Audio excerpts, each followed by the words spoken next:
that town needed a facelift from the last time it got a facelift, which is years ago.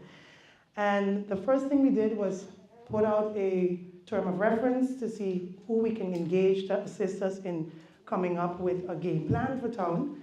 And Mr. Eric Van Putten was the one that was chosen. And I'm going to leave it up to him to explain what he did and how far he's come. But this is the last part of our engagement, the public engagement.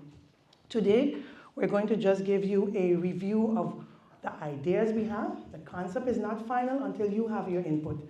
So we're going to have Mr. Van Putten give you an update of who he spoke to, the ideas he have, and after that we'll open the floor to allow everyone to provide criticism or suggestions, which is a lot more needed.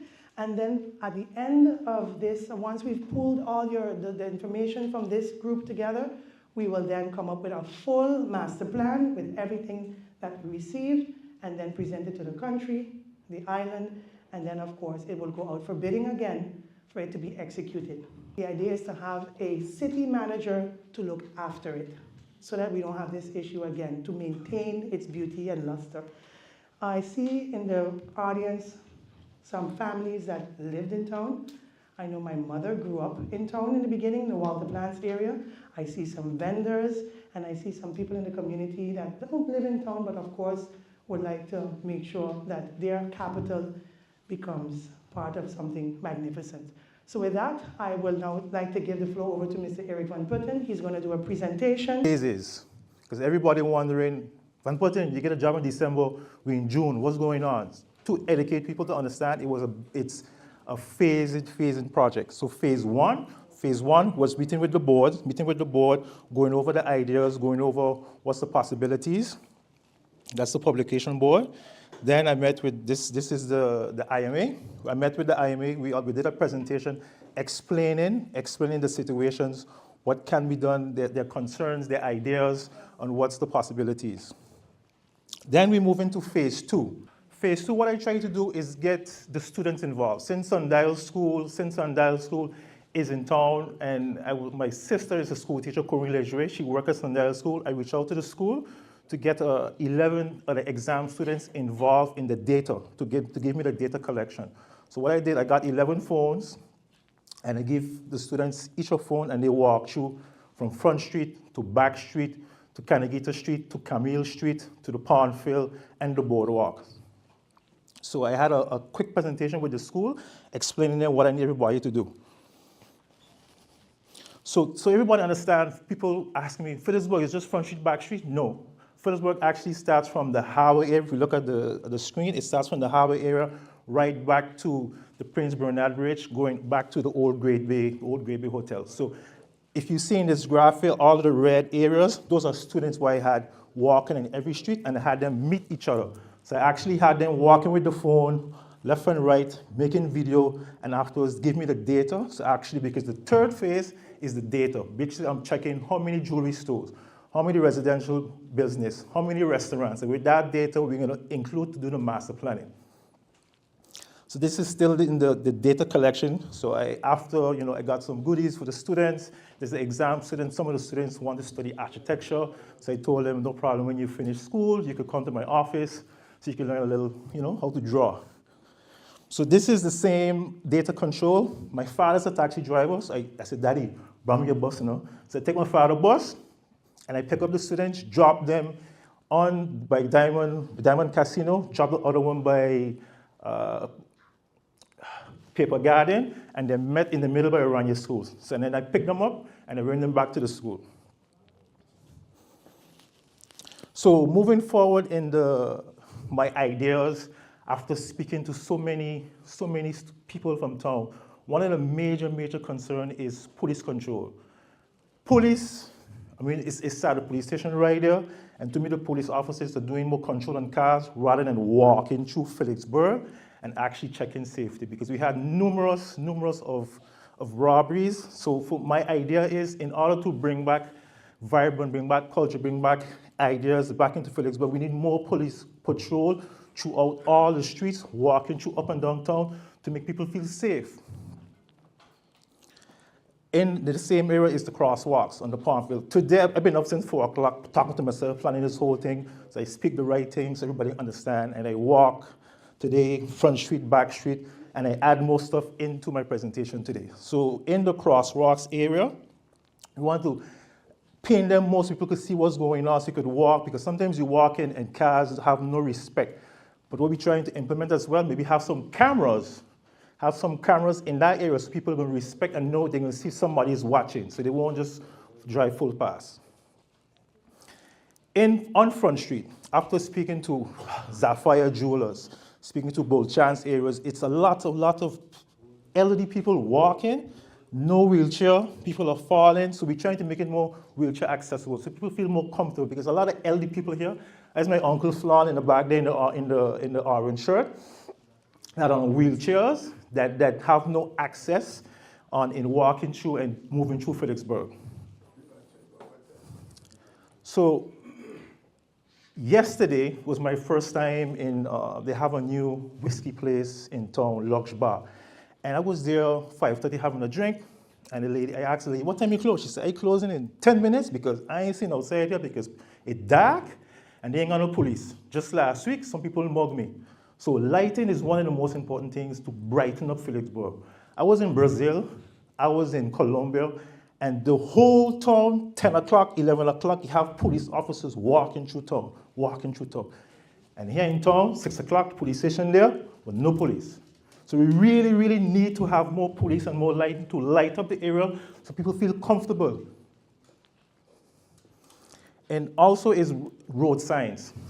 We're trying to do road signs because the future idea, hopefully, in the future we get our Great Bay Hotel back, which in the grapevines I'm hearing they won the court case of Planet Hollywood coming soon. So we get that influx of tourist traffic walking through from Great Bay straight to the whole town. But it don't make sense if we don't have no signs directing into Phillipsburg. It don't make no sense if we don't have no lights. It don't make no sense if we don't have police officers walking the road so the tourists feel comfortable walking from Great Bay to Front Street. So this, moving into now some of my ideas after speaking to numerous people in town on what we plan to do and on the advances. Pastagram Hotel. I think this is a monument. I was hearing in the grapevines that it was being bought, but I think the government need to find some money, put it together, and get our hotel back. It's a monument, and it's been there from, I think, 2017? Okay. So because one thing I believe that Simpson may have over us is maybe more hotels. Besides that, they don't have nothing. But we don't have no hotel. We don't have the overnight tourists. We don't have the overnight tourists staying in Phillipsburg. So if we get Planet Hollywood going, if we get Pastagram going, we can have more tourists, we can have more night stays, people going to the restaurants, spending more money, the bars open, police walk on the road. I feel safe, the place light up. And then you have events. I just realized last week, every Tuesday in Marigot, they got events. Why we don't get events on Sundays when we have no tourist ship, have events going on to get people in town. Not only tourists, but I like to go out sometimes, so get some events Monday, Tuesday, Wednesday, Thursday, to have more life bring in Phillipsburg. So you have the store owners can feel comfortable because we have light, we have safety, and what we're going to talk next is about parking. But if we have events, that alone, the store owners, the merchants, they're going to feel comfortable to have the store open, so we bring more life into Phillipsburg. All right, this one hurt my heart. These pictures taken today. These pictures are taken today. Garbage. This is back street. This is back street. This ain't last week. This ain't last month. This morning, I add more pictures into my presentation. And I'm surprised that Phillipsburg, when I went to school in Rhode Island, people say, where you from? St. Martin. Where St. Martin is? All they know is Jamaica. They know Haiti. They don't know where St. Martin is. And when you hear about St. Martin, you hear about Phillipsburg, St. Martin. You don't hear about Simpson Bay, St. Martin. You hear about Phillipsburg, St. Martin. But why Phillipsburg is a dumping ground for garbage? We have to have more control, much more control in Phillipsburg for the whole garbage area. I see for myself, while speaking, 6 o'clock, if you go after this presentation, walk through town. 6 o'clock, all of the garbage is on town, on Front Street in different areas. I don't know who is in control of the garbage collection, but we need to have specific times. 6 o'clock in the morning, 12 o'clock afternoon, and in the evening, 6 o'clock. Have these scheduled times that people come and pick up garbage, not to leave garbage in the alleys, in the corners. And our town, look what's in the dump. Next area I want to speak about is, yesterday again, I tell you, I just been in town. I've been in town speaking to so many tourists. I met a tourist, and she'd been coming to St. Martin for 35 years. And she told me, and I said, listen, I'm doing a beautification project. I want to read the table now. She said, no, St. Martin, Phillipsburg is so nice, but all my friends from Simpson Bay, they don't want to visit me because they have no parking. When she showed them pictures of the boardwalk, of the beach, they even don't know where it is. We have the beach. I think one thing my mother always tell me, if you don't manage it, you're going to lose it. If you don't manage your health, you're going to lose it. If you don't manage your wife, you're going to lose her. If you don't manage St. Martin, what's going to happen? We need to manage what we have. It's so important. Manage what you have.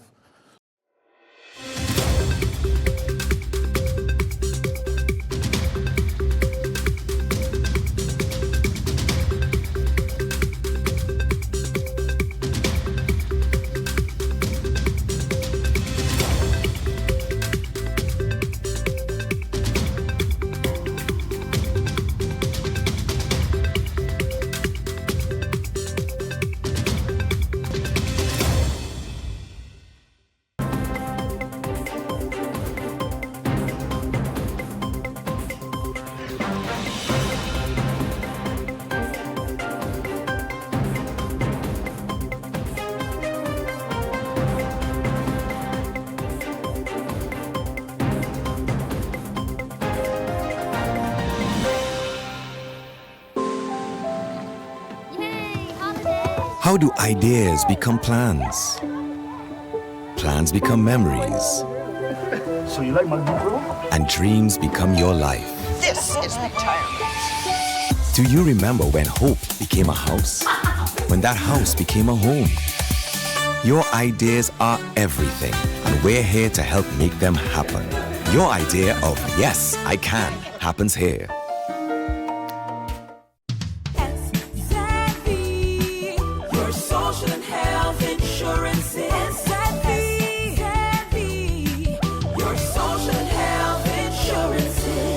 Are you SXM insured? Do you have a valid medical insurance status? SXM is cardless. Request your My SXM account today and enter the virtual office of SXM. Go to sxv.sx and sign up now. SXM, yeah. Your social and health insurances. 24/7 TV programming on www.stmartinmediacenter.com, SXM Daily News, PBS NewsHour, Now You Know, Com programs, documentary, entertainment, sports events, Saturday children's hours, religion programs, and movies. Click on SXM TV broadcast to see your favorite programs.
Our preliminary results show very promising outcomes.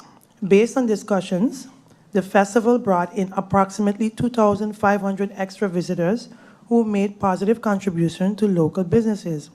The current numbers should be considered provisional, according to my previous statement.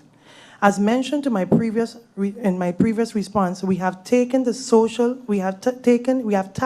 the Social Economic Council to carry out an independent assessment that will provide a balanced evaluation of both the financial returns and positive exposure generated by the festival. The initial reports show promising results, which could indicate that the festival surpassed our expectations, but we must wait for validated data before reaching final conclusion. After the SAD completes its evaluation, the public will receive their full report, which details both the precise economic impact and the general positive benefits to tourism and our local economy. Next question, how were the preliminary returns calculated? How was it measured? What factual data was used? Did tax office provide returns? How was this done so quick? The preliminary returns mentioned during the press briefing were based on conservative estimates compiled from early observations and standard economic impacts. These initial figures were not presented as final, but as indicative of the positive potential the event had on the economy. The estimation was calculated using a basic formula commonly applied in tourism impact assessment. 2,500 visitors, an average stay of 5 to 6 nights, and an average spend of 1,500 per person, which includes hotels, accommodation, car rentals, taxis, restaurants, shopping, and tours. This yields a project economic injection in millions, specifically tied to visitors related actively during the festival period. It is important to clarify that there are no official tax figures. The tax office was not the source of these numbers, nor were they involved in this early phase. These are preliminary economic impact projections used to provide a sense of scale, pending more detailed analysis. Again, to ensure full transparency and data integrity, we formally requested the Social Economic Council to carry out an independent evaluation of both the social and economic effects of the festival. Their methodology will involve a more rigorous approach using actual data from various sources, including business surveys, stakeholder feedback, and potential tax and economic performance indicators. The SERL's final report will become the official basis for future decisions and will be made publicly available once completed. Our goal is to make informed, evidence-based decisions that reflect both the opportunities and the challenges. And while these early estimates are promising, we await the comprehensive findings from the SAD to validate and guide the next steps. Next question. The St. Martin Tourism Bureau played a key supporting role in the execution of Soul Beach Music Festival 2025. That is indeed correct. Through you, Madam Chairlady, STB strategically aligned its public relations and marketing efforts with the festival's international promotion, leveraging its networks in the US, Caribbean, and Canadian markets to maximize visibility and audience reach. Beyond marketing, STB provided on-ground assistance to the Soul Beach team throughout their time on the island and helping to address any questions or logistics needs that arose locally. This level of support ensured smooth coordination and allowed the visiting team to remain focused on delivering a successful event. The digital and social media exposure generated will also be captured in the ongoing economic impact study conducted by the SAD. Next question. How was the festival marketed, and does the minister feel that it reached the full extent of its potential? Thank you, through you, Madam Chairlady, MP, for that question. As someone with a background in marketing and communication, I approached this event with clear eyes and high standards. From the outset, my first discussion with Soul Beach Music Festival promoters was focused squarely on their reach. Where are they who are they targeting? How are they targeting them? And how could we support and amplify that strategy to ensure maximum impact for St. Martin? To be very clear, through you, Madam Chairlady, yes, I believe the festival was effectively marketed. And no, I do not believe we left potential untapped, particularly when you consider that this was Soul Beach's first time back on the island since 1995. This historical gap alone came with both challenges and opportunities in our marketing, and our marketing had to overcome unfamiliarity while building excitement and trust. The Soul Beach Music Festival is not a local street fair or a standard music event. It is built on a destination marketing model, and its success hinges on bringing in high-spending, experience-driven travelers from outside of the island. That meant our promotional strategy had to be international, intentional, and data-informed. Marketing approach of the target audience. What did we do? The core target audience, who did they target? This was affluent African-American professionals ages 30 to 55 from U.S. cities such as Atlanta, New York, Washington, D.C., Chicago, Los Angeles, and Houston, and Miami. Individual groups seeking upscale experiences, including sororities, fraternities, couples, and corporate travelers. What kind of medium did they use? What kind of marketing media did they use? They used traditional mediums, such as radio campaigns, all on well-known radio stations in DC, Atlanta, New York, LA, and Miami, something we've never been able to tap into, I don't think, in history. Digital, social media, of course, their Instagram, Facebook, TikTok, target email campaigns, YouTube digital ads. They used marketing, they used influencers, strategic posts and appearances by well-known influencers and celebrities. Airlines, they also did marketing strategic partnerships with airlines, hotels, tourism agencies, and local sponsors. And on the ground, there were signage, branding booths, merchandise, and live content during the event. Each of these channels were chosen not by chance, but by design, to reach a high-value travel audience that spends on hotels, restaurants, transportation, and excursions at all critical drivers of economic growth for our local economy. Let me help you with one question through you, Madam Chairlady. Did everything go perfectly? Of course not. No first-time event of this magnitude does, but the energy, the branding, the economic lift, the buzz created abroad indicated that their investment was sound. We now have the opportunity to build on this success, refine where needed, and push even further, using this momentum not only to boost tourism, but to position St. Martin as a luxury destination for premium events year-round. So yes, through you, Madam Chairlady, I stand firmly behind the marketing plan and the results we've seen, and I remain committed to doing even more to expand our island's visibility and growth through intelligence, targeted, and strategic promotion. Next question. If we host Soul Beach again, will the ministry make it a point to include local artists and talent more prominently in the event for future reference? From the beginning, through you, Madam Chairlady, I made it a personal priority to ensure that the creative energy of St. Martin would not be sidelined in the international event of this scale. Local DJs, musicians, performers were woven into event experience, not only at official parties, but beach events, but as part of the broader cultural atmosphere that made this edition of Soul Beach so unique.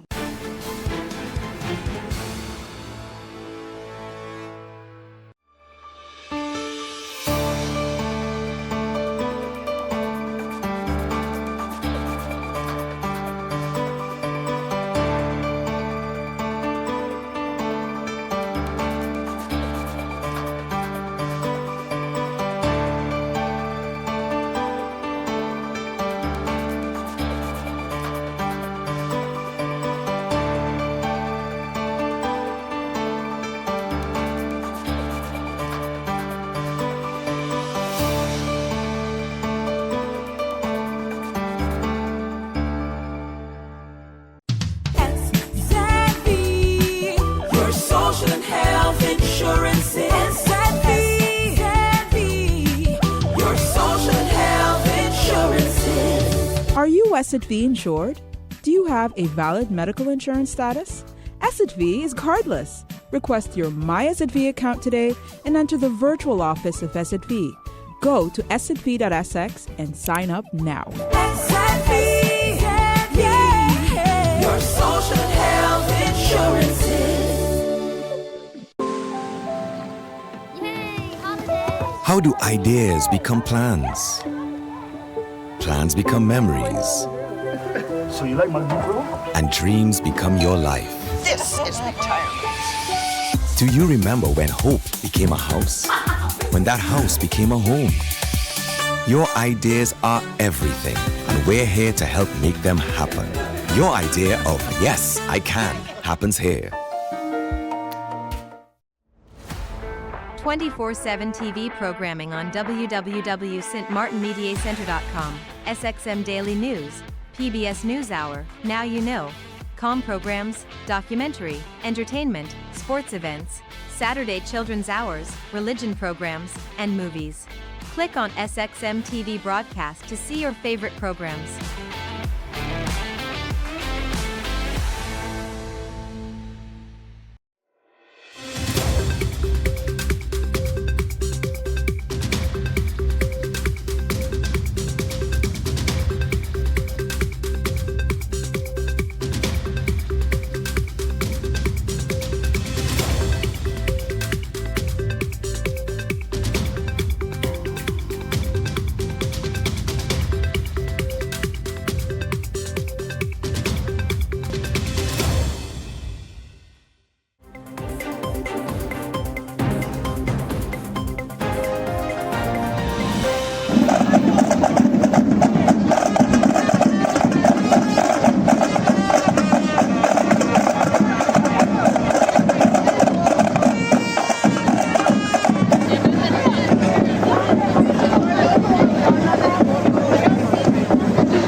Today, we celebrate our official adoption of our national flag, the St. Martin flag.